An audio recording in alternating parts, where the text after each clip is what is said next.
దేవునికి స్తోత్రము.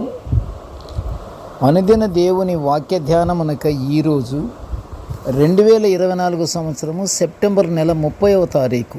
ఈరోజు ధ్యాన వాక్యము పరిశుద్ధ గ్రంథము నుండి మత్తయి సువార్త 6వ అధ్యాయము 22వ వచనాన్ని ధ్యానించుకుందాము.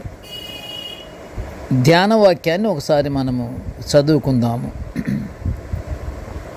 మత్తయి సువార్త 6వ అధ్యాయము 22వ వచనము. దేహమునకు దీపము కన్నే గనుక నీ కన్ను తేటగా ఉండిన ఎడల నీ దేహమంతయు వెలుగుమయమయ్యుండును. ప్రియులారా, దేవుని బిడ్డలారా, నేటి ధ్యానవాక్యము మత్తయి సువార్తికుడు మానవుని దేహమునకు గలుగు వెలుగు మన నేత్రముల వలననే అని తన సువార్తలో వివరిస్తున్నాడు. దేహమునకు దీపము కన్నే అని యేసుప్రభు వారు చెప్పినట్లు పరిశుద్ధ గ్రంథము వివరిస్తుంది. దేహమునకు దీపము మన పాదములకు దీపము ప్రభువారి యొక్క వెలుగే. అంటే మన ప్రభువారి యొక్క వెలుగులో మనము నడవాలి. నడిస్తేనే మనము దేవుని సన్నిధికి మనము చేరటానికి అవకాశం ఉంటుంది. అలాగే ఇక్కడ ప్రభువారు చెప్పినట్లు ఏమని చెప్పినట్లు, దేహమునకు దీపమే కన్ను. దేహమునకు దీపము కన్నే గనుక నీ కన్ను కానీ తేటగా ఉంటే నీ దేహమంతయు వెలుగుమయమై ఉంటుంది. అలాగే దేహమునకు దీపము కన్నే అని యేసుప్రభు వారు చెప్పిన పరిశుద్ధ గ్రంథంలోని మాటను మనం ధ్యానించుకుంటున్నాము. కంటి ద్వారా మనం అనేక సంఘటనలు చూడగలుగుతున్నాము కదా ప్రియ దేవుని బిడ్డలారా. ఆత్మనేత్రాల ద్వారా మనము చూడగలుగుతున్నాము. మనము ఆత్మనేత్రాలు, మన నేత్రాలు కాదు, ఆత్మనేత్రాలు ఉన్నవి ఉన్నట్టు చూడగలము. ఆత్మనేత్రాలు కాని వాటి ద్వారా చూడగలుగుతున్న విషయాలు సక్రమంగా అవి కనబడవు. అర్థమైందా ప్రియ దేవుని బిడ్డలారా? ఆత్మనేత్రాలు కాని వాటి ద్వారా చూడగలుగుతున్న విషయాలు అవి సక్రమంగా మనకి అవి కనబడవు. యేసుక్రీస్తు ప్రభువు వారి మహిమను చూడనివ్వకుండా ఈ యుగ సంబంధమైన దేవత అవిశ్వాసులైన వారి మనోనేత్రాలకు గుడ్డితనం కలుగజేస్తుంది అని అంటున్నాడు. అంతేగా, విశ్వాసము వేరు, అవిశ్వాసము వేరు. అవిశ్వాసం ఉంటే అతను ఎప్పటికీ విశ్వాసుడు కాలేడు. అవిశ్వాసాన్ని పోగొట్టుకోవాలి. విశ్వాసి అయి మనం జీవించాలి. విశ్వాసము కలిగి ఉండుట అది దేవుని కృప.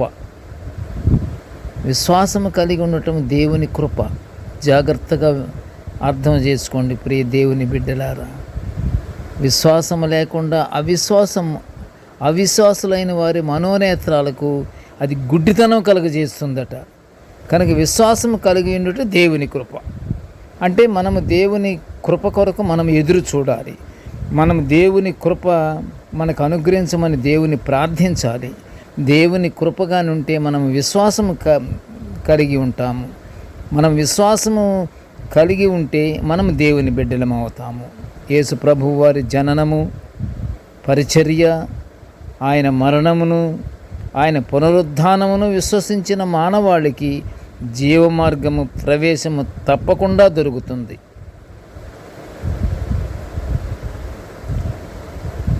ఆ విశ్వాసమును, ఏ విశ్వాసమును?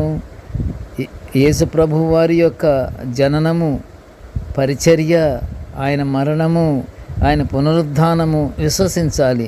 ఆ విశ్వాసమును మానవుల నుండి చెదరగొట్టడానికే అపవాది ఎన్నో మాయలు, కుతంత్రాలు చేస్తుంటాడు అని మనము తెలుసుకోవాలి. ఆ మాయలు చూడకుండా ఉండాలంటే మనము ఆత్మనేత్రాలు కలిగి ఉండటానికి దేవుని ప్రార్థించి, ఆ ప్రార్థనలో మనకి విశ్వాసాన్ని కలగచేయమని దేవుని బ్రతిమలాడుకొని ఆత్మనేత్రాలు పొందుకుందాము. విశ్వాసి కన్ను ఒకే గమ్యంపై కేంద్రీకృతమై ఉండి,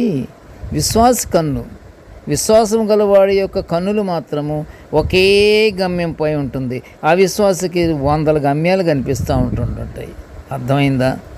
విశ్వాసి కన్ను ఒకే గమ్యంపై కేంద్రీకృతమై ఉండి ప్రక్కలకది తొలగదు. విశ్వాసి కన్ను అయితే మనం విశ్వాసం కలిగి ఉండాలి. విశ్వాసం కొరకు దేవుని ప్రార్థించాలి. విశ్వాసం కొరకు దేవుని విశ్వసించాలి. విశ్వాసం కొరకు దేవుని నమ్ముకోవాలి. మనము విశ్వాసం గల కన్నులు గలవారం అయి ఉంటే పక్కకు మనము తొలగిపోము. అట్టి ధన్యత కృప కొరకు దేవునికి ప్రార్థన చేసి ఆ విశ్వాసాన్ని, ఆ ధన్యతను, ఆ కృపను మనము దేవుని నుంచి పొందుకుందాము. ప్రార్థన చేసుకుందాము. కృపగల తండ్రి, జీవముగల నాయన, నీ పాదములు స్తోత్రములు. తండ్రి, నీ దివ్యమైన వాక్యాలు నిత్యము మేము ఇలా ధ్యానించుకునే గొప్ప భాగ్యాన్ని మాకు అనుగ్రహించినందుకు నీకు ఘనమైన స్తోత్రములు నాయన. నేటి ధ్యాన వాక్యమును వినుచున్న ప్రతి బిడ్డను ఆశీర్వదించయ్యా. ఇదిగో తండ్రి, ప్రతి బిడ్డకు తండ్రి దేవా విశ్వాసము కలిగేటట్లుగా దేవా నీవు నాయన సహాయం చేయి తండ్రి. విశ్వాసాన్ని పోగొట్టుకోకుండా తండ్రి ఆత్మనేత్రాలు మాకు అనుగ్రహించి తండ్రి, మేము ఏమీ చూడకుండా తిన్నగా తండ్రి మేము నీ వైపే మేము చూసుకునే భాగ్యాన్ని మాకు అనుగ్రహించి నీ పరలోకాశీర్వాదాలు మాకు అనుగ్రహించమని ఈ మనవులన్నీ యేసయ్య పుణ్యనామమున వినయముగా వేడుకొనుచుంటున్నాము తండ్రి. ఆమెన్. దేవుడు మనలందరినీ బహుగా దీవించుగాక. Amen, amen, amen.